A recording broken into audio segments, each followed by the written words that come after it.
Hi hello ನಮಸ್ಕಾರ ಸ್ನೇಹಿತರೆ. ರಾಘು ಜಾನ್ಸಿನ ಒಂದು ಮಾಡೋಕ್ಕೆ ಚಾರಿ ನಿರ್ಧಾರ. ಆದ್ರೆ ಇಲ್ಲಿ ಜೈಶಂಕರ್ ಅವರ ಆಸ್ತಿ ಹರಾಜಾಗ್ತದ. ಹಾಗಾದ್ರೆ ಹರಾಜಲ್ಲಿ ಆಸ್ತಿ ತಗೊಳ್ಳುವುದಕ್ಕೆ ಯಾರಪ್ಪ ಮುಂದೆ ಬರ್ತಿದ್ದಾರೆ? ಇಲ್ಲಿ ಚಾರಿಗೆ ಆಪದ್ ಬಾಂಧವರಾಗಿ ಬರ್ತಿರೋದು ಯಾರು? ಏನಾಯ್ತು, ಏನ್ ಕತೆ, ಇದು ಎಲ್ಲವನ್ನ ಕೂಡ ತಿಳ್ಕೊಬೇಕು ಅಂದ್ರೆ ಈಗಲೇ ನಮ್ಮ ಈ ಚಾನಲ್ನ ಸಬ್ಸ್ಕ್ರೈಬ್ ಮಾಡಿ, ಹಾಗೆ ಈ ಒಂದು ವಿಡಿಯೋವನ್ನ ಪೂರ್ತಿಯಾಗಿ ನೋಡುವುದನ್ನ ಯಾವುದೇ ಕಾರಣಕ್ಕೂ ಕೂಡ ಮರಿಬೇಡಿ. ಇಲ್ಲಿ ರಾಮಾಚಾರಿ ಚಾರು ಇಬ್ರು ಕೂಡ ಪಕ್ಕ ಪ್ಲಾನ್ ಮಾಡ್ಕೊಂಡಿದ್ದ ಜಾನ್ಸಿ ಮತ್ತೆ ರಾಘುನ ಒಂದ್ ಮಾಡ್ಬೇಕು ಅಂತ ನಿರ್ಧಾರ ಮಾಡ್ತಾರೆ. ಅದೇ ಕಾರಣಕ್ಕೆ ರಾಘುನ ದೇವಸ್ಥಾನಕ್ಕೆ ಬರೋಕ್ ಹೇಳ್ತಾರೆ. ಅದೇ ದೇವಸ್ಥಾನಕ್ಕೆ ಜಾನ್ಸಿಯನ್ನ ಕೂಡ ರಾಮಾಚಾರಿ ಮತ್ತೆ ಚಾರು ಕರ್ತ್ಕೊಂಡ್ ಬರ್ತಾರೆ. ಈ ಒಂದು ದೇವಸ್ಥಾನದ ಮಹಿಮೆ ನೀನು ಗೊತ್ತಿದ್ಯಾ? ನಾನು ಮತ್ತೆ ರಾಮಾಚಾರಿ ಇದೇ ದೇವಸ್ಥಾನದಲ್ಲಿ ಭೇಟಿ ಆಗ್ತಿದ್ವಿ. ಕಣ್ಗಳಲ್ಲೇ ನಮ್ಮ ಪ್ರೀತಿ ಮಾತುಗಳನ್ನ ಆಡ್ತಾ ಇದ್ವಿ. ಎಷ್ಟು ಬಾರಿ ಗೊತ್ತಿಲ್ದೇನೆ ಭೇಟಿ ಆಗಿದ್ವಿ. ನಿಜವಾಗ್ಲೂ ನಾವಿಬ್ರು ಒಂದಾಗೋಕೆ ಈ ದೇವ್ರೆ ಕಾರಣ ಅನ್ಸುತ್ತೆ. ನಿಜವಾಗ್ಲೂ ನಾವೇನೋ ಒಂದಾದ್ವಿ, ಆದ್ರೆ ಒಂದಾದ ಮಾತ್ರಕ್ಕೆ ನಮ್ಮ ಸಮಸ್ಯೆ ತೀರ್ಲೇ ಇಲ್ಲ. ಇವತ್ತಿಗೂ ಕೂಡ ಆ ಒಂದು ಪ್ರಾಬ್ಲಮ್ಸ್ನ ನಾವು ಫೇಸ್ ಮಾಡ್ತಾನೆ ಇದೀವಿ ಅಂತ ಹೇಳ್ತಾರೆ. ಆದ್ರೆ ನಿಮ್ಮ ಮನೆಯಲ್ಲಿ ಒಪ್ಪದೇ ಇದ್ರು, ಚಾರಿ ಅಣ್ಣನ ಮನೆಯಲ್ಲಿ ಅವ್ರು ನಿಮ್ಮನ್ನ ಒಪ್ಕೊಂಡ್ರು. ಆದ್ರೆ ನನ್ನ ಗಂಡನ ಮನೆಯಲ್ಲಿ ನನ್ನ ಗಂಡನ ಮನೆಯವರೇ ನನ್ನನ್ನು ಹೊರಗಡೆ ದಬ್ಬ ಬಿಟ್ರು. ಜೊತೆಗೆ ನನ್ನ ಗಂಡಂಗೆ ನನಗಿಂತ ಅವ್ರ ಮನೆಯವರೇ ಮುಖ್ಯ ಆದ್ರು. ನನ್ನ ಗಂಡ ನನ್ನನ್ನು ಹೋಗ್ಬೇಕಾದ್ರೆ ತಡೀತಾರೆ ಅಂತ ಅನ್ಕೊಂಡೆ, ಆದ್ರೆ ಅವ್ರು ನನ್ನನ್ನು ತಡಿಲೇ ಇಲ್ಲ ಅಂತ ಚಾನ್ಸಿ ಹೇಳಿದಾಗ ಅವ್ನ ಮನಸ್ಸಲ್ಲಿ ಕೂಡ ನೀವು ಹೋಗಬಾರ್ದು ಅಂತ ಇರತ್ತೆ ಅಂತ ರಾಮಾಚಾರಿ ಹೇಳ್ತಾರೆ. ಮನಸ್ಸಲ್ಲಿದ್ರೆ ಮಾತ್ರಕ್ಕೆ ಅದು ಭಾವನೆ ಆಗತ್ತೆ. ಪ್ರೀತಿ ಅನ್ನೋದು ಹೊರಗಡೆ ತೋರಿಸ್ದಾಗಷ್ಟೇ ಗೊತ್ತಾಗತ್ತಲ್ವಾ ಅಂತ ಹೇಳಿ ಚಾನ್ಸಿ ಹೇಳಿದಾಗ ವಿಧಿ ಆಟದ ಮುಂದೆ ಯಾರ ಆಟ ಕೂಡ ನಡೆಯೋದಿಲ್ಲ ಅಂತ ಹೇಳಿ ರಾಮಾಚಾರಿ ಚಾರು ಹೇಳಿದಾಗ ಆ ವಿಧಿನೇ ನಮ್ಮಿಬ್ಬರ ಜೀವನದಲ್ಲಿ ಆಟ ಆಡ್ತಿದೆ ಅಂತ ಹೇಳಿ ಚಾನ್ಸಿ ಹೇಳ್ತಾಳೆ. ಖಂಡಿತವಾಗ್ಲೂ ಈ ದೇವ್ರ ಹತ್ರ ಹೋಗಿ ಕೇಳ್ಕೊ, ಖಂಡಿತ ನಿನ್ನ ಅನ್ಕೊಂಡಿದ್ದಂಥ ಬೇಡಿಕೆಯನ್ನ ದೇವ್ರು ಈಡೇರಿಸ್ತಾನೆ ಅಂತ ಹೇಳಿ ಚಾನ್ಸಿಯನ್ನ ಅಲ್ಲಿಂದ ಕಳಿಸ್ತಾರೆ ರಾಮಾಚಾರಿ ಚಾರು ಇಬ್ರು ಕೂಡ. ಇಲ್ಲಿ ಝಾನ್ಸಿ ದೇವಸ್ಥಾನದ ಒಳಗಡೆ ಹೋಗ್ತಿದ್ರೆ ಆಲ್ರೆಡಿ ಅಲ್ಲಿ ರಾಘು ದೇವ್ರ ಹತ್ರ ನನಗೆ ಕೊಟ್ಟಂತ ವರನ ಇಷ್ಟು ಬೇಗ ಕಿತ್ಕೊಂಡ್ಬಿಟ್ಟಿಯಲ್ಲ, ಝಾನ್ಸಿ ಮೇಡಮ್ ಇಲ್ದೆ ನಾನು ಹೇಗೆಲ್ಲಿ, ಅವರೇ ನನ್ನ ಜೀವ, ನನ್ನ ಉಸಿರು ಆಗ್ಬಿಟ್ಟಿದ್ದಾರೆ, ನನ್ನಿಂದ ಅವರನ್ನ ದೂರ ಮಾಡ್ಬಿಟ್ಟಿಯಲ್ಲ ದೇವ್ರೆ, ನಾನೇ ಅವರನ್ನ ಮನೆಯಿಂದ ಆಚೆ ಹಾಕುವ ಹಾಗೆ ಮಾಡ್ಬಿಟ್ಟಿಯಲ್ಲ, ಯಾರಿಗೂ ಬರಬಾರ್ದು ಈ ಒಂದು ಕರ್ಮ ಅಂತ ಹೇಳಿ ದೇವ್ರ ಹತ್ರ ಕೇಳ್ಕೊಂಡು ಅವರು ಕೂಡ ದೇವ್ರ ಸ್ಥಾನದಿಂದ ಬರ್ತಿರ್ತಾರೆ. ಇಲ್ಲಿ ಝಾನ್ಸಿ ದೇವಸ್ಥಾನದ ಒಳಗಡೆ ಹೋಗ್ತಾಳೆ. ನಂತರ ರಾಘು ಪ್ರದಕ್ಷಿಣೆ ಹಾಕೊಂಡು ಬರೋದ್ರ ಒಳಗಡೆ ಝಾನ್ಸಿ ಮತ್ತೆ ರಾಘು ಇಬ್ಬರ ಮುಖಾಮುಖಿ ಕೂಡ ಆಗತ್ತ.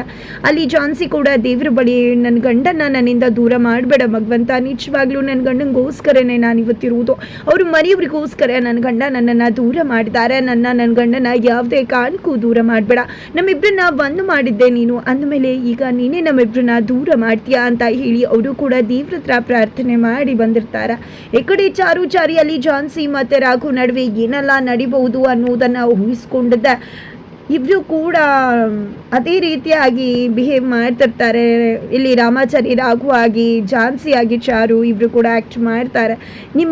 ನಮ್ಮಿಬ್ರು ದೇವ್ರೆ ಒಂದ್ ಮಾಡಿರೋದು, ನಿಜವಾಗ್ಲೂ ನಿನ್ನ ನೋಡಿ ಖುಷಿ ಆಗ್ತದೆ ಅಂತ ಚಾರು. ಈ ಕಡೆ ಚಾರಿ ಕೂಡ ನಿಮ್ಮನ್ನು ಬಿಟ್ಟು ಬದುಕೋಕ್ಕಾಗೋದಿಲ್ಲ ಅಂತ ಚಾರಿ, ನಮ್ಮ ಮನಸ್ಸಲ್ಲಿ ನೀವೇ ಇದ್ದೀರಾ ಅಂತ ಹೀಗೆ ಇಬ್ರು ಕೂಡ ಮಾತನಾಡ್ತಾರೆ. ತದನಂತರ ಇಲ್ಲಿ ಯಾಕೋ ಗ್ಯಾಪ್ ಆಗ್ತದೆ. ನಿಜವಾಗ್ಲೂ ನಾನು ಝಾನ್ಸಿ ಆಗಿರೋಕ್ಕಿಂತ ಚಾರು ಆಗಿದ್ದೆ, ನನ್ನ ಗಂಡನನ್ನು ಅಪ್ಕೋಬೇಕು ರಾಮಾಚಾರಿನ ಅಂತ ಹೇಳ್ತಾಳೆ. ನೀವು ತುಂಬ ದಿನೇ ಜಾಸ್ತಿ ಆಗ್ತದೆ ಚಾರು ಮೇಡಮ್ ಅಂತ ಹೇಳಿ ರಾಮಾಚಾರಿ ಕೂಡ ಹೇಳ್ತಾರೆ.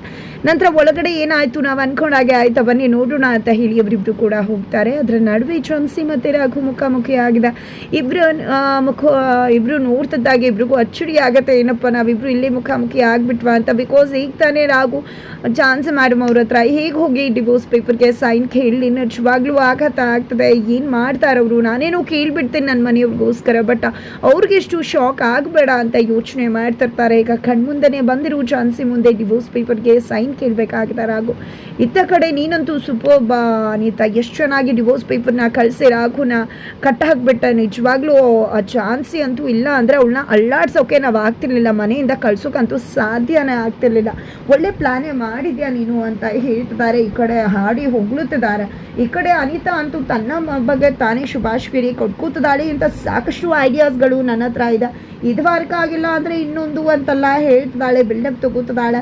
ಜೊತೆಗೆ ಈಗ ಝಾನ್ಸಿ ಮುಖಕ್ಕೆ ಡಿವೋರ್ಸ್ ಬಿಸಾಕ್ತಾನೆ ಅಣ್ಣ, ನಿಜವಾಗ್ಲೂ ಅದನ್ನು ನೆನೆಸ್ಕೊಂಡ್ರೆ ಖುಷಿ ಆಗುತ್ತೆ. ಒಂದು ಪಕ್ಷ ಅವಳು ಏನಾದರೂ ಡಿವೋರ್ಸ್ ಪೇಪರ್ಗೆ ಸೈನ್ ಹಾಕಲಿಲ್ಲ ಅಂದರೆ ಏನು ಮಾಡೋದು ಅಂದಾಗ ಇದಾರಲ್ವಾ ಲಾಯರ್ ನೋಟಿಸ್ ಕಳಿಸೋದು ಅಷ್ಟೇ ಅಂತ ಹೇಳ್ತಾಳೆ.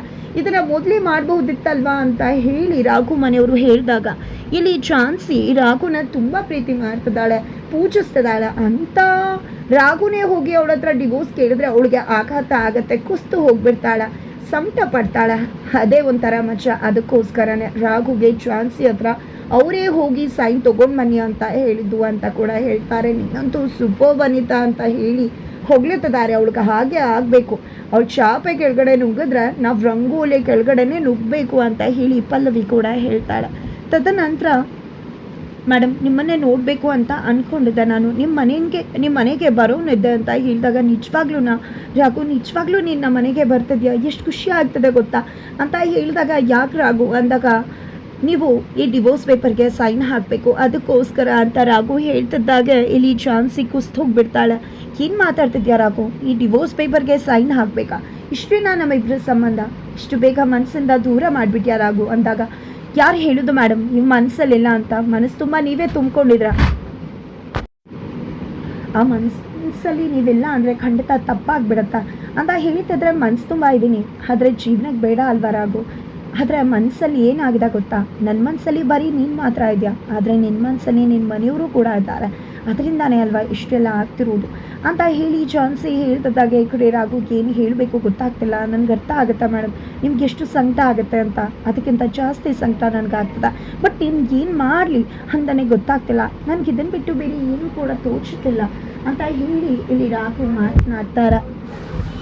ತದನಂತರ ಇಲ್ಲಿ ಝಾನ್ಸಿ ಕೊಡು ರಾಘು ಸೈನ್ ಹಾಕ್ತೀನಿ ಅಂತ ಹೇಳಿ ಡಿವೋರ್ಸ್ ಪೇಪರ್ಗೆ ಸೈನ್ ಹಾಕ್ತಿದ್ದಾಳೆ. ಅದನ್ನು ನೋಡಿದ ರಾಮಾಚಾರಿ ಚಾರು ಇಬ್ಬರು ಕೂಡ ಶಾಕ್ ಆಗ್ತಿದ್ದಾರೆ, ಏನಪ್ಪ ಇದು ಏನಾಗ್ತದೆ ಇಲ್ಲಿ ಅಂತ. ಕೊನೆಗೂ ಸೈನ್ ಹಾಕಿ ರಾಘುಗೆ ಕೊಡಬೇಕು, ಅಷ್ಟರಲ್ಲಿ ಅದು ಗಾಳಿಯಲ್ಲಿ ಹೋಗಿ ಅಲ್ಲೇ ಇದ್ದಂಥ ಅಗ್ನಿಕುಂಡಕ್ಕೆ ಬಿದ್ದು ಹಾಗೆ ಸುಟ್ಟು ಭಸ್ಮವಾಗಿಬಿಡುತ್ತಾ.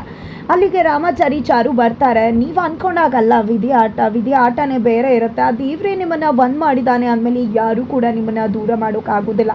ನೋಡಿದ್ರ ನೀವಿಬ್ರು ಒಂದಾಗಬಾರ್ದು ಅಂತ ಹೇಳಿ ದೇವ್ರಿಗೆ ಇಷ್ಟ ಇಲ್ಲ, ಬಟ್ ನೀವಿಬ್ರು ಸೈನ್ ಮಾಡಿ ಡಿವೋರ್ಸ್ ಆಗಬೇಕು ಅಂತ ಅನ್ಕೋತಿದ್ರ ಅಂತ ಹೇಳ್ತಾರೆ ಇಲ್ಲಿ ರಾಮಾಚಾರಿ ಚಾರು. ಆದರೆ ಡಿವೋರ್ಸ್ ಆಗೋದೇನು ತಪ್ಪಲ್ಲ ಅಲ್ಲ, ಎಷ್ಟೋ ಜನ ಇದೇ ರೀತಿ ಡಿವೋರ್ಸ್ ಆಗ್ತಾರಲ್ಲ ಅಂದಾಗ ಅವರಿಬ್ಬರಿಗೆ ಮನಸ್ಸಿರೋದಿಲ್ಲ ಡಿವೋರ್ಸ್ ಆಗ್ತಾರೆ, ಆದರೆ ಅವರಿಬ್ಬರು ನೆಮ್ಮದಿ ಆಗಿರಬೇಕು ಅಂತ ಡಿವೋರ್ಸ್ ಆಗ್ತಾರೆ. ಅದರಲ್ಲಿ ಒಂದು ನ್ಯಾಯ ಇದೆ, ಆದರೆ ಅಗ್ನಿಸಾಕ್ಷಿಯಾಗಿ ಅವರು ಮದುವೆ ಆಗಿರ್ತಾರೆ ಬಟ್ ಅವ್ರ ಮನಸ್ಸಿರೋದಿಲ್ಲ.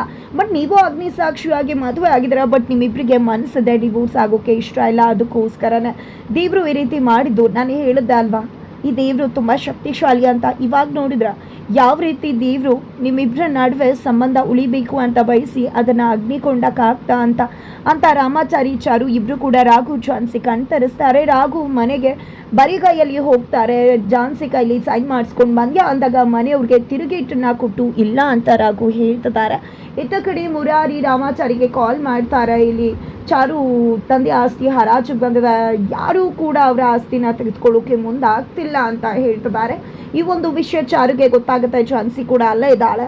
ಈ ಕಡೆ ನವದೀಪ ಇದನ್ನೆಲ್ಲ ಪ್ಲಾನ್ ಮಾಡಿರೋದು ಜಸ್ಟ್ ನವದೀಪ ಇಡೀ ಆಸ್ತಿನ ಕಬಳಿಸ್ಬೇಕು ಅಂತ. ಹಾಗಿದ್ರೆ ಈ ಚಾರಿ ಜೊತೆ ಹೋಗಿ ಝಾನ್ಸಿನೇ ಆಸ್ತಿ ತೆಗೆದುಕೊಳ್ತಕ್ಕಂಥ ಚಾನ್ಸಸ್ ಇದೆ. ಹಾಗಿದ್ರೆ ಏನಾಗುತ್ತೆ ಮುಂದೆ ತಿಳ್ಕೋಬೇಕು ಅಂದರೆ ಮುಂದಿನ ವಿಡಿಯೋಗೆ ವೇಟ್ ಮಾಡೋದನ್ನು ಯಾವುದೇ ಕಾರಣಕ್ಕೂ ಕೂಡ ಮರಿ